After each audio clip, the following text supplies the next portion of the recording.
Bonjour à toutes, bonjour à tous, j'espère que vous allez bien. Alors, vidéo spéciale, puisqu'elle n'aura rien à voir avec la santé mentale. Comment ça se fait que je fasse une vidéo qui n'a rien à voir avec la santé mentale alors que j'ai créé cette chaîne pour parler de santé mentale? C'est que j'ai aussi envie de montrer que la vie d'une personne atteinte de troubles mentaux et de problèmes de santé mentale, heureusement, c'est pas que essayer de survivre à ces problèmes et à ces troubles. Ça, c'est un aspect de sa vie, mais tant mieux, il y en a aussi 15 000 autres qui n'ont rien à voir avec la santé mentale. Tant mieux, parce que sinon, ce serait triste quand même. Au lieu de ça, aujourd'hui, je vais donner mon avis sur la série Netflix Lucifer. Alors, deux points.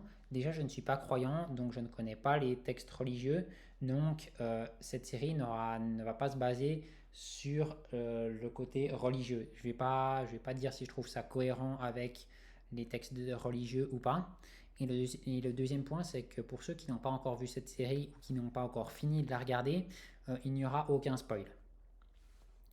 Alors moi, la seule série policière que j'ai regardée avant Lucifer, c'était Esprit criminel. En fait, j'aimais bien le côté psychologique de la série, le côté on essaie de comprendre la psychologie du tueur pour essayer de l'arrêter. Ensuite, je trouvais que des fois c'était un peu fort quand même. Je donne un exemple typique. Des fois, il disait, alors du coup, avec tout ça, on peut déterminer que le tueur a entre 25 et 35 ans. Je trouve ça un peu fort de déduire ça uniquement avec la façon dont il a commis son crime, aussi précisément. Ensuite, justement, ça m'a un peu passé, justement, Esprit criminel, et du coup, je regardais plus trop de séries policières. Je me suis mis avec ma copine qui a Netflix, et du coup, elle m'a donné l'accès à son compte Netflix. Et du coup, j'ai regardé ce qu'il y avait sur Netflix, et je suis tombé sur Lucifer, que j'ai fini il y a peu.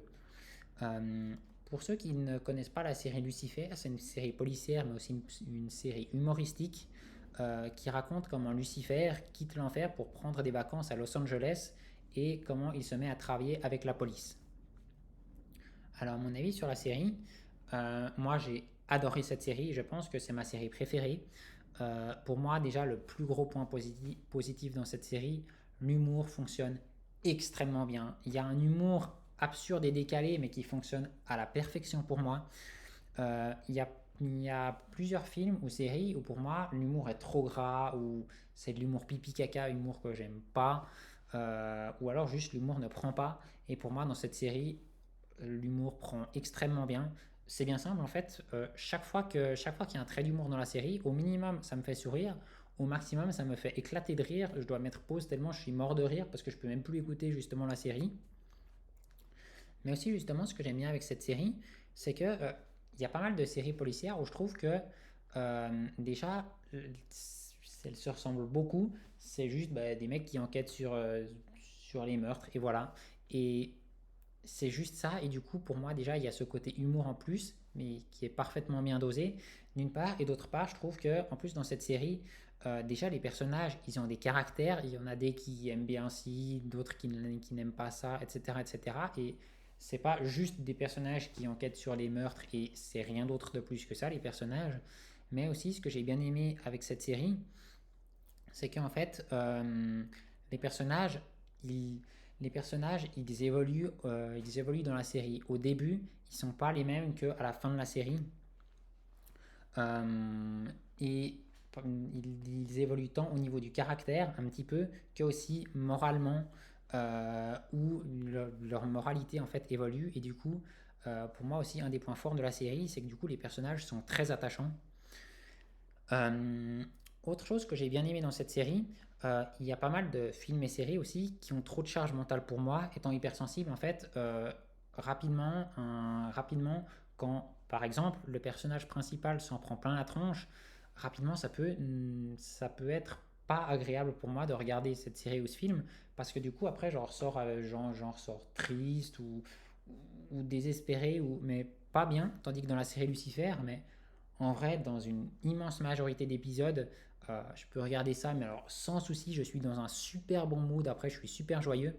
Pourquoi je dis dans une immense majorité d'épisodes? Alors, sans spoiler, en fait, parce que là, je trouve que la fin entre Lucifer et Rory, elle est quand même légèrement triste. Elle m'a quand même bien touché le cœur. Ensuite, autre chose que j'aime beaucoup dans cette série aussi, et je trouve que c'est extrêmement bien dosé, c'est que il y a certaines phrases qui sont dites ou certaines problématiques qui sont évoquées. qui font quand même réfléchir et qui font se questionner sur soi-même, sur la société, sur plein de choses. Et de nouveau, je trouve que c'est très très bien dosé. Alors ensuite, petit point négatif sur la série, mais pour moi qui n'enlève rien du tout à son charme, il y a quand même certaines choses qu'on voit quand même venir et qui sont assez prévisibles. Alors après, moi j'ai regardé cette série, vraiment, mon but quand je l'ai regardé n'était pas du tout d'analyser s'il y avait des pathologies mentales qui étaient évoquées ou qui étaient représentées ou comme ça, mais j'ai pas pu m'empêcher de remarquer que Lucifer avait quand même beaucoup de caractéristiques qu'ont des autistes sans déficience mentale. Ces caractéristiques, quelles sont-elles? Bah déjà, Lucifer, il vient de l'enfer, donc il n'a pas de connaissance des codes sociaux, ce qui paraît logique. Mais du coup, en fait, ça c'est le genre de choses qui m'a bien fait penser à un autiste sans déficience mentale qui n'a pas les codes sociaux aussi. Et justement, l'humour de la série repose beaucoup sur le fait que Lucifer, justement, des fois, il fait des trucs totalement inadaptés, comme justement le font les autistes sans déficience mentale. Et en vrai, je trouve que justement, c'est ce que les bourdes que fait Lucifer, c'est assez ressemblant à ce que pourrait faire un autiste sans déficience mentale, justement. Et il y a aussi ce même côté, justement, très franc, mais aussi très maladroit verbalement, parce qu'il dit des trucs que, non, on dit juste pas en société, par exemple.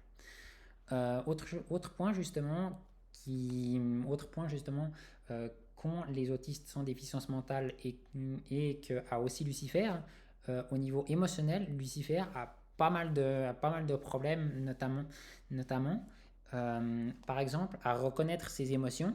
Et c'est aussi un point qu'on retrouve justement chez les autistes sans déficience mentale. Autre chose, justement, Lucifer, il ne ment jamais et il n'aime pas que les gens mentent. Et justement, en fait, c'est quelque chose qui n'est pas forcément connu. Non, c'est quelque chose qui est connu, pardonnez-moi, chez les autistes sans déficience mentale. C'est que soit on ne réussit pas à mentir, soit généralement on n'aime pas mentir, justement.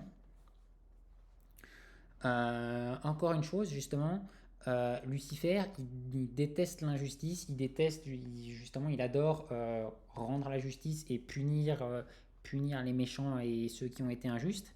Et en fait, alors c'est ça en fait qui est peu connu justement, mais les autistes sans déficience mentale ont une tendance à avoir un sens de la justice élevé. Et du coup, ils ont beaucoup de mal justement à supporter l'injustice.